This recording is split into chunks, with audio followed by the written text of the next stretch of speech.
Welcome back to the Tech Talks Daily Podcast. We've made it, gang. Episode 2223 on the first day of 2023. Now, before we dive into a new year of opportunities, I wanted to take a quick look of how we got here and where we're heading. Because as 2022 came to a close, many found themselves nervously looking towards a dystopian future where AI, or artificial intelligence, is increasingly taking over the workforce. So as we look to the future, will AI really replace humans? Or will it actually enhance our creativity and productivity?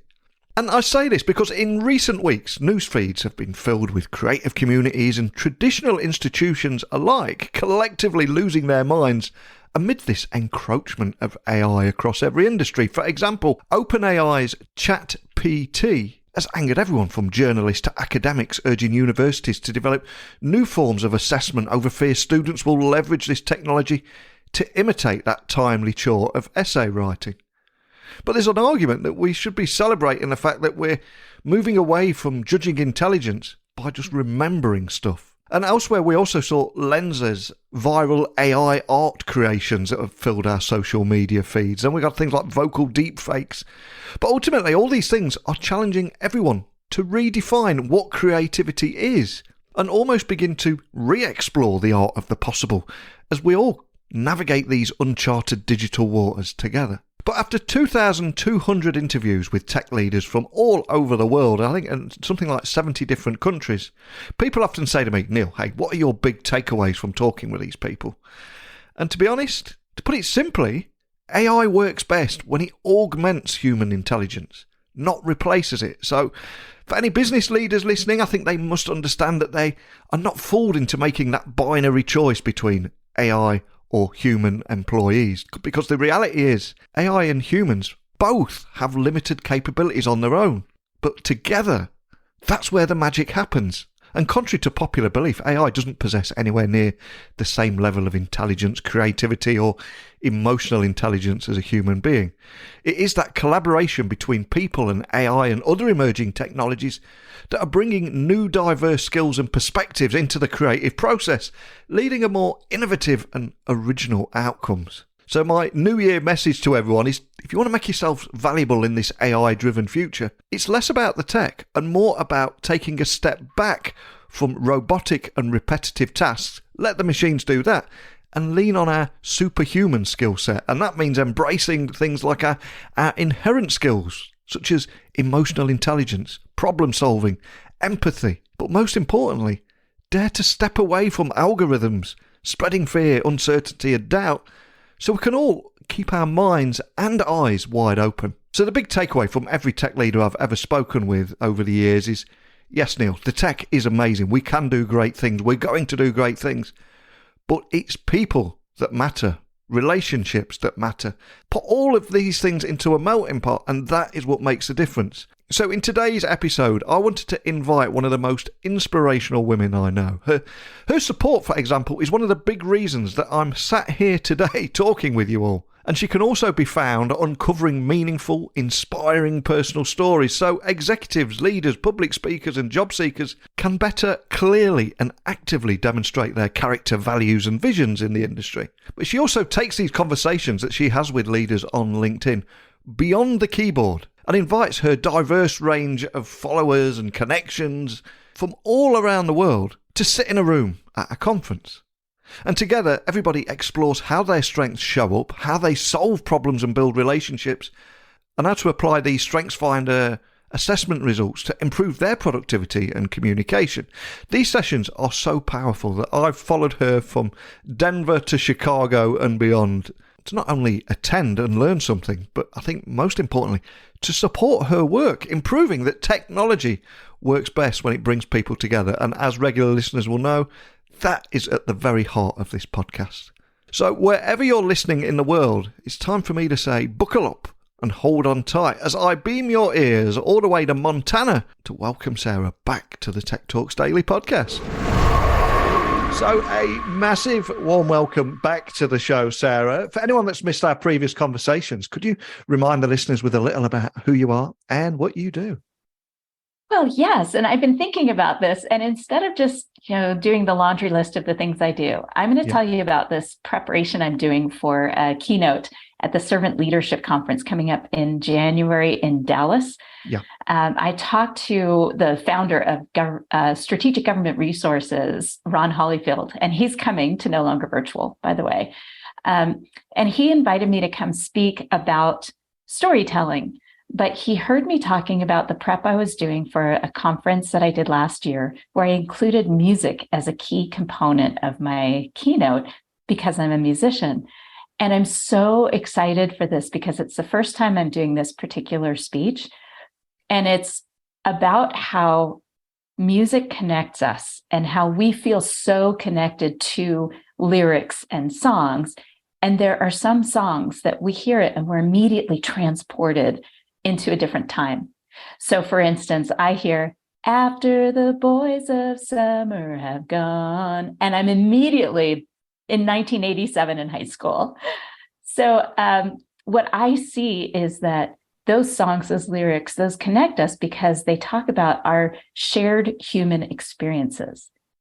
And I realize that when we listen to stories, we have that same connection to the storyteller if it's told right. Because even if you haven't experienced something identical to what I'm talking about, there's something about the story that you can relate to. And I just read recently a study that said that when we're listening to a story being shared, our hearts start to beat in synchrony. Wow. So if you're listening to a story from The Moth at the same time I'm listening to it, or even recorded, eventually our hearts will start to beat synchronous. Wow, how cool is that? There's so many things I'm looking forward to talking with you today about No Longer Virtual. And there's just so much. And what I've always loved about you is how you seamlessly are able to combine things like music, technology, storytelling, and bring them all to life and create new things with all of them together. And I'm curious, if I was to take you back in time, can you remember where your passion for tech, music, storytelling, and how all those worlds collided, or just a moment that would ultimately put you on the path you're on today? Or as they say in those movies, what is your origin story? Well, my mom and dad, I mean, that's typically the origin story, right? Yeah, the ultimate. But I won't go there because this is not that kind of show. Um, it's funny because I really was not excited about computers. I went to school for business and started actually as a music major for music therapy because I had a grandfather with Alzheimer's, and I had read studies about how music therapists were helping people with Alzheimer's. And then I was an English lit major when I realized I didn't want to be so competitive in the music area of school. And then I realized I really like eating. So I went into business and I was able to graduate with a degree in business. But at the time, I only had to take one computer course. And I remember thinking, oh, this stuff is awful. I don't want to sit behind a computer. I mean, can you believe people are going to be doing this all day? I mean, I could see the writing on the wall. But when I moved from Washington, D.C., where I was implementing a big software program for huge organizations, it was called PeopleSoft. Mm. And I loved it because I was doing the fit sessions and fit analysis and training people. So I was still doing the people side of technology. And I realized I loved the functional side of technology. The back end had no interest to me. But when I moved to Helena, Montana from Washington, D.C., I realized that this city was about 20 years behind in terms of both technology and fashion and so many other things. As a matter of fact, we had one T1 line through the entire state back when we moved here in 1999. Wow. Yeah, so it was really limited. But we moved here in April so that I could spend more time with the baby. I gave up my job. But by August, I had started my business because I am not that kind of mom. And I was taking the baby with me, and I would go to people's homes and offices and train them on their computers as functional users. So I worked with artists and seniors and adults who wanted to improve their technology use so that they could keep their jobs because they knew that things were moving in that direction. And I loved it. I taught artists how to start their own client databases so that they could do mail merge for their shops, for their mailing lists. And I taught homeschool moms how to teach their children to be functional users of Word and Excel.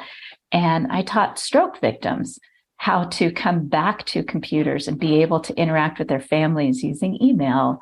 And that's where I realized that there's a totally different side to technology, that it keeps us connected to other people in a way that writing a handwritten note can't.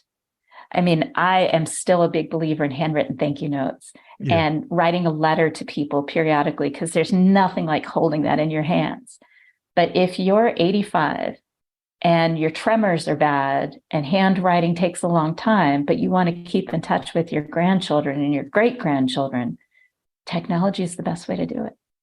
And so much of what you said there is why I invited you on this podcast. I love everything that you're doing. And every day on this tech podcast, I always say in every episode that technology works best when it brings people together. And I would say that a great example of how technology brought us together and is when we connected beyond the keyboard and everywhere from, I think, Denver to Chicago and beyond. And many people will have developed working relationships with people they have never met at some of the work that you've done. So for people listening, hearing about you for the first time, can you tell me a little bit more about what No Longer Virtual is and also what the inspiration behind it?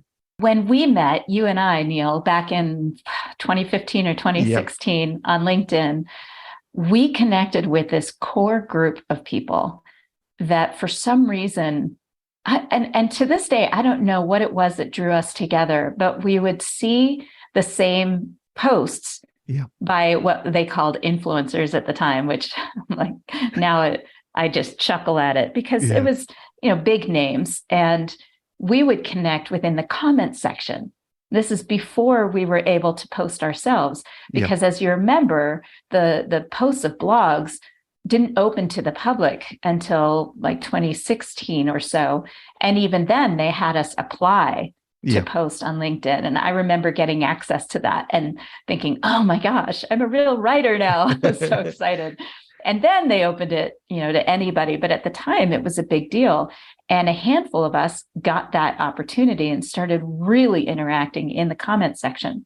And I remember realizing that the gold on that platform was in the comments, where real discussion was happening. I remember commenting on something with John White and Karthik Rajan, and then you and Heather Younger. And this core group just emerged out of a platform that I had no idea would be so valuable. And I remember one time that I was learning so much on this platform from you and from Karthik and about my writing and about business. And I remember having this aha moment. If I was learning this much from these people simply by interacting on this platform, I can't imagine the exponential growth if we met in person. And I'm obviously a people person. I love being around people. I also consider myself what we would call an ambivert. I'm extroverted sometimes. A lot of the time, I'm an introvert. I treasure my solitary time. And I remember thinking about getting everybody together and how overwhelming that could be. Yeah. And when I planned the very first one in February 2017 in Atlanta, I wanted to leave plenty of room for at least 50% of the group that consider ourselves introverts to be able to walk away and process what we were experiencing. And I remember planning this and reaching out to a handful of people that I wanted to meet face to face. I mean, that was how this was, how we arrived at 23 people in the room that first year. I reached out and I said, would you do this? Would you be interested in meeting face to face? And I remember being shocked when Amy Blashka said, yes, I'll be there. And I was close with her, but I didn't see that coming. And she said, why not? And that first year was so magical. And part of what came from that was all of us realized how important it was to meet face to face in that time. But also, probably at least 50% of us were doing side hustles. Yes.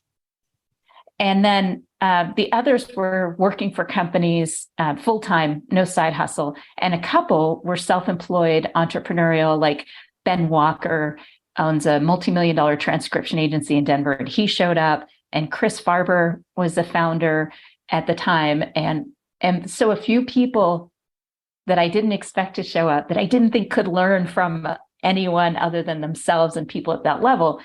Oh my gosh, Neil, there was so much learning in that room. And I remember hearing somebody later that night when we all went out to dinner say, well, next year, maybe we could. And somebody else was like, oh yeah, maybe we could get so-and-so there next year. And I'm thinking, oh no, they want me to do this again. It's so stressful. But that's how it started. And since then, I see so many of those original people and the people who have come since, because February will be our 6th event. Wow. Since 2017. So many have now published books, have published bestseller books because of this network and community that we created. They've gone from side hustle to full-time self-employed. They've started to build these ridiculous empires like Heather Younger and John White. And like, we've all come so far. And I truly believe that it's because of this community that we built. 100% with you. They say you are the result of the 5 people you spend the most amount of time with, and just sitting in a room with greatness. Honestly, I attribute much of my success through NLV, and that's why I keep coming back every year. And I always remember the very first year when I was one of those side hustle people. I was IT guy by day and side hustle by night. And I remember just peeking around the door there and seeing these great people. I was a little bit overwhelmed and the imposter syndrome kicked in. But as soon as you meet people face to face, the defenses drop, everyone's happy. You just learn from everyone, no matter who they are. You learn so much. And I've got to say, as someone that is now fortunate to attend conferences all over the world, I can honestly say that I've secured more lifelong friends and deeper support and working relationships than any other conference anywhere. And I'm curious though, was this always part of your master plan to get people together and learn face to face and then continue that conversation online, or has it just organically evolved over the years? Honestly, Neil, I'm not sure I had a plan at all. Yeah. And we've talked about this before. In my StrengthsFinder results, my Clifton Strengths results, I have nothing in the executing domain, which includes strengths like consistency and discipline. So when people ask me the difference between me and my sister, I tell people, well, she's the 5-year plan girl and I'm the 5-minute plan girl. But the evening after that first day, I realized that I knew from that morning that things were going to go well and that it was going to be an incredible experience. But that night, when I heard people talking about next year, I realized our lives were changed simply by showing up and knowing the next day how much everyone wanted to contribute. That's life-changing. Yeah. And I keep thinking about the fact that people say it's not your first degree connections that are going to really make the difference in your business or in your career. That's a pretty common thing to be heard. But that is not the case with this particular group. It's those first degree connections that are then introducing us to other people and referring us for jobs and helping us make our books really, really good and then helping promote them afterward. And it's not about reciprocity in this group. So no, I did not anticipate what was going to happen 5 years later. But wow. Really life-changing experiences. And I was just a side hustle person at the time. Yeah. And now here I am. Yeah, it's that life change. And loving it.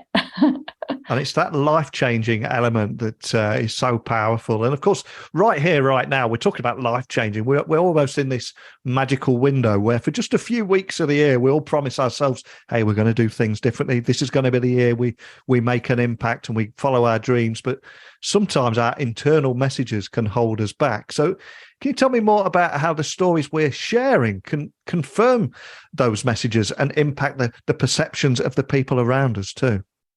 Well, you know me so well, Neil. Those internal messages come from an internal dialogue, memories that we have of what people said to us or things that we failed at as younger adults and that we're holding on to despite so much evidence to the contrary. So, for instance, I remember when the NLVers were arriving for that third event, and that was in Denver. And no, that was back in Atlanta. The third one was back in Atlanta. And I remember one of our guests came up to me and she said, when I showed up last year, I had such imposter syndrome. I didn't even know why I was there. And when I was telling my family what I was planning to do, that I wanted to start this business, they were all saying, "Oh, you're not really an entrepreneur. That's not really how your brain works. It won't work. Don't do it. Just keep, you have such a good job." And that's what she was holding on to. And then the second year she came, she showed up and she was talking to somebody that was new that year. So that would have been in Atlanta in the third year. She was talking to one of the newer people, and I overheard her telling that person the story, saying, "I know it can be really overwhelming this first year you're here, because I felt like that last year." Yeah. But oh my gosh, now I'm seeing myself as an entrepreneur because I'm surrounded by these people who have that spirit. Even if they're innovators internally, they have that entrepreneurial spirit. And now, as a result of being part of this community, I'm seeing myself that way. And you are incredibly busy. Not only are you doing that, you've also found the time to interview 260 leaders in your own podcast called Your Stories Don't Define You, How You Tell Them Will, as well as hosting conferences and coaching groups, and also leveraging technology to build global relationships. But I've got to ask, if you look back, what are the biggest lessons that you've learned? I've been thinking hard about this since you sent me a couple of ideas of questions you might ask. Yeah. And I realized the first thing I learned is that if you really want to be a storyteller that inspires and motivates and builds advocacy for yourself and your organization, you have to be a good story listener. Yeah. You can't be a good storyteller without being a good story listener. And sometimes that means watching for what's not being said. So watching your audience, being aware of the impact of your words on them. Are you telling the right story to the right people? That's a key. And a lot of people seem to miss that. They want to be a good storyteller, but they don't understand the impact of listening. And then the second thing I've learned is that there's no room for pedestals for people in my life. Every person I've interviewed and worked with, no matter how materially wealthy, or no matter how much business success they've had, that's a person with a need to hear that what they're doing has an impact. So from a keynote speaker and author who garners $30,000 for a speaking engagement to one of Rolling Stone's top 100 drummers of all time, they both have their own struggles and they still have some damaging internal dialogue. So there's no room for pedestals. There's plenty of room to remind people of the impact they're having on you and the people around them. So reaching out and saying, thank you for that comment you made. Thank you for the song that you just played. What you said in that post or in that podcast really made a difference for me. Writing reviews on podcasts and songs and reaching out to those artists. You have a way to level the playing field now through comments on Instagram and LinkedIn and Spotify. Do it. Because as much as you think these people hear from enough people, they probably don't. Yeah, because 100%. People have put them on this pedestal. So true what you're saying there. And I think another thing that we do too often, or many people do, is they put people on those pedestals and they see them at the top of the summit of that mountain and celebrate their achievements, thinking, I wish I was like that. But of course, what you don't see is that 10-year climb to the summit, and they've overcome everything that you're going through now, and you can learn so much from them people. And I'm curious, I always look at you, I see you as almost a shining beacon, a real light of inspiration, and people have come to you, ask for your help, and you listen to those conversations. But what about you? What keeps you up at night, and how do you keep your curiosity and open-mindedness alive in this age of polarization and division? Because it can be difficult, can't it? It can. It really can. And I think part of it is just keeping a sense of gratitude about things. Yeah. And I think a big part of why I can keep this is because I live next to a mountain. Yeah. I'm in Montana. I'm literally 2 blocks up my alley, and I'm on one of the largest natural city parks in the world, or not in the world, in the country. Yeah. And Mount Helena City Park is huge, and it borders Bureau of Land Management, BLM land, and Forest Service land, which is federally public land. And I can walk 10 minutes up the mountainside and be completely by myself and on the other side of the mountain and not see any kind of civilization. There are no buildings on the west side of the mountain. And to keep that sense of awe and wonder, I regularly take time to go up on that mountain. And I really believe that if you want to change something in your life, you have to have that awe and wonder. You have to give yourself that space to find it again. And that means walking away from a familiar territory. You can find me often kind of getting lost on the mountain, but I always know that there's a path that's going to intersect that will take me back the direction I want to go. But there are times where I just go to a place that's unfamiliar just to keep my wonder and awe alive. And also a little bit of fear, a little bit of discomfort. And as I mentioned to you earlier in a different conversation, I read The Comfort Crisis by Michael Easter recently. And that's a big part of it is if you're continually discovering more and more comfort, you have a much smaller tolerance for discomfort. So one of the things I've been doing is really intentionally making myself uncomfortable periodically just to keep that muscle alive of that curiosity and wonder. Yeah, so true. And I read a great story from David Bowie once, and he was saying that if you were to go out into the ocean in just a pair of shorts, when you've just got your feet and your ankles wet, it feels okay. The water might be cold, but it feels okay. You walk out a little bit further above your knees, it's getting much colder now. And then once you get to your waist, you're still walking, you can still touch the ground, but it's cold, but you're still comfortable. He says where you need to be in life is that moment where you're on tiptoes and you've just got your head out of the water. You're comfortable, but maybe flirting with being maybe a little bit uncomfortable. And that's the place where you should be creatively. And it's so important, isn't it, to push yourself beyond that fear, like you said. It is, absolutely. I love that analogy too, because I love swimming in the ocean, but it gets really cold and uncomfortable. And once you can't touch the ground, I mean, that's pretty uncomfortable. And you're taking a risk. And some people, I think that's one thing we forget too, is that those risks are relative. To me, I'm a pretty good swimmer. So the risk of not being able to touch the bottom doesn't feel as much of a risk to somebody who isn't a good swimmer. Yeah. So I think we have to also be aware that for me, stepping into that room at No Longer Virtual now, it's still a risk. It's still uncomfortable, but it's a different kind of discomfort from somebody who's going there for the first time. 100%. And that's one of the reasons I'm going to take my step away from my microphone and constantly head down at a computer and fly to Chicago once again to connect beyond the keyboard at No Longer Virtual. But for people listening, what can they expect? Who is it aimed at, would you say? And what would you say to that person? What's the biggest ROI for them to attend? Well, I would say that the majority of people there, everyone in there has an entrepreneurial spirit. Yeah. Not everyone is self-employed that shows up. Many are, but a lot of them are innovators from within organizations, and they get just as much out of it as people who are self-employed and building their empires. I think the biggest ROI is really the community.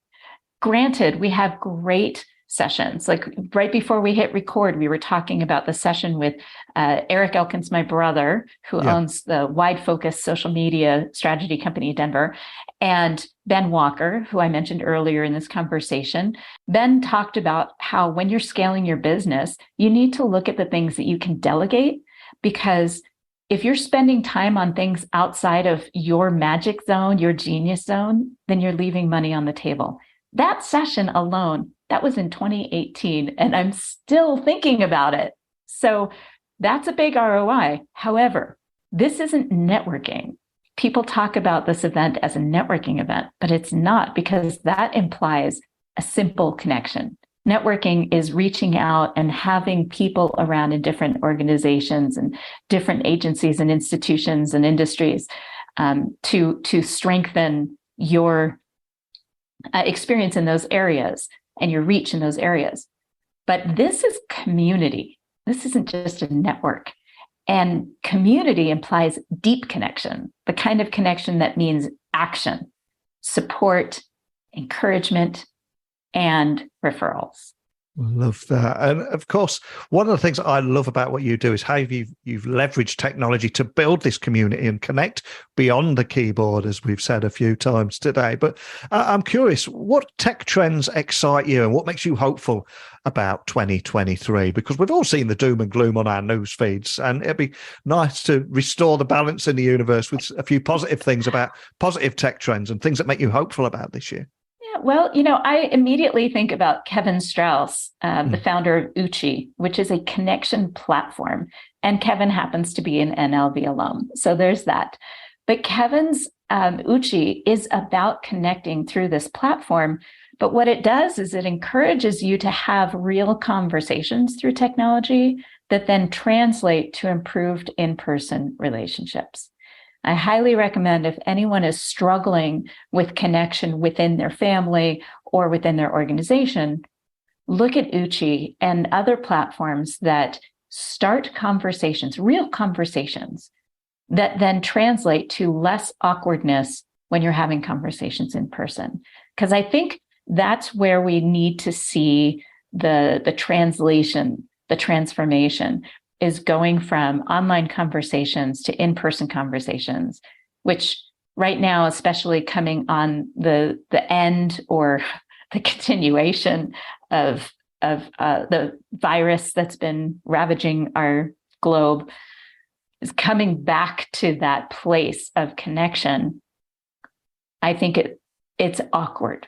It's uncomfortable, especially for those that consider themselves introverts. So any kind of platform like Uchi that translates that can bring us back to the in-person conversations with less awkwardness, I think is where I see the most hope in terms of technology. Now, we started the podcast today talking about your origin story, what put you on this path. Now, as we've come full circle, I'm going to ask you to reflect on what the soundtrack to that origin story would be. There's got to be a killer song. I know you're very musical and creative. Is there a song that we can add to our Spotify playlist that maybe inspired you, means something to you, or something you'd like to share with everyone listening? All I ask is, what are you going to leave us with and why? Years ago, when I was working a job that was a really bad fit for me, I was a compliance officer for a federal grant, and I don't even like rules. My boss could be really cruel to me. We had really different ways of approaching problems, and it was a really hard time. And at some point, my husband discovered this song and sent it to me to listen to at work. And I found myself tearing up as I listened to it. And ever since then, when I'm feeling like things are hard and I really need hope, I listen to this song, and I actually sing this song, and it's one of the bonus tracks on my audiobook. It's called Hang On Little Tomato by Pink Martini. And part of why I love it is that it is sad but hopeful. And it's one of my theme songs. I have a lot of theme songs that play depending on circumstances. And in Montana, it is really hard to grow tomatoes. We have a very short growing season. And you wouldn't know that the song is Hang On Little Tomato, except for one line where it says, hang hang on to the vine, stay on, soon you'll be divine. Love it. And What a great choice. A great choice, and also a great story behind it. I would expect nothing less from you, Sarah. And for anyone listening that would just like to find out more about you online and the work that you're doing, or find out how they can attend this year's No Longer Virtual, do that again, or attend this year's No Longer Virtual in Chicago, which does take place towards the end of February. If people want to find out more about that or contact you, what's the best starting point for everything? Well, elkinsconsulting.com and then /NLV-home. And that is the No Longer Virtual homepage. And a big thanks to Megan Miller, who has taken on organizing the NLV website. That's the best place to start. If you're curious about all that's being said about NLV, just search #NLV, and you'll see a bunch of articles that have been written. I don't expect people to take my word for it because I'm the founder and I have my own feelings about what I've experienced as a result of organizing and attending these conferences. But I love reading how other people describe their experience from NLV. So I highly recommend reaching out to people who have attended, like you, for instance, Neil Hughes and Melissa Hughes, no relation, Heather Younger, Jeff Eichler. There are so many people, Amy Blaschka, Zach Messler, that have attended in years past that would be great people to reach out to if you want to know what you can expect by attending. Fantastic. Plus, they get to meet us both, which has got to be a great thing. So I will add those links to the show notes so people can find you nice and easily. And as I've said a few times, anyone scrolling down their LinkedIn newsfeed in recent weeks would have seen how negative stories around technology, about how technology could encroach the workspace or replace humans and employees, etc. But what I see is how it's enhancing our creativity, enhancing productivity, and helping close down barriers, tear those barriers down, and build communities, build relationships that last a lifetime. And I cannot applaud you enough for what you've created here. But thanks for coming on and sharing your story today. Thanks, Neil. If you would like to meet me or Sarah or both of us in person and explore how your strengths show up and how we can all solve problems and build relationships by connecting beyond the keyboard, I'll see you in Chicago. And if you cannot attend and would like to say hello to me or Sarah, please email me. Maybe we can eat up for a Chicago mixed cheddar and caramel popcorn, enjoy a shot of coffee or whiskey. The choice is absolutely yours. So more than anything, though, a big thank you to Sarah for coming on here and sharing the amazing work that she's doing. I hope you enjoyed today's interview as much as I did. But a quick reminder that this podcast is brought to you by Flipper, the #1 marketplace to buy and sell online businesses and startups. So the question I'm going to ask you before I go is, do you own or run an online business?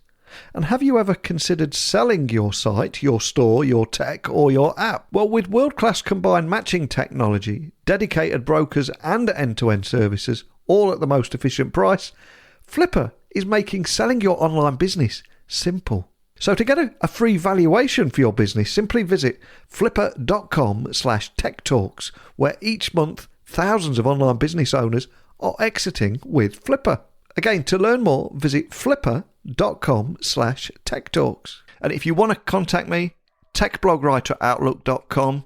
You can get me on Twitter, LinkedIn, Instagram, TikTok, all those usual platforms. Just look for @NeilC.Hughes, and we'll keep this conversation going, hopefully in person. But that's it for today's episode. Hopefully you'll join me again tomorrow. We've got another subject to explore together. But until next time, don't be a stranger.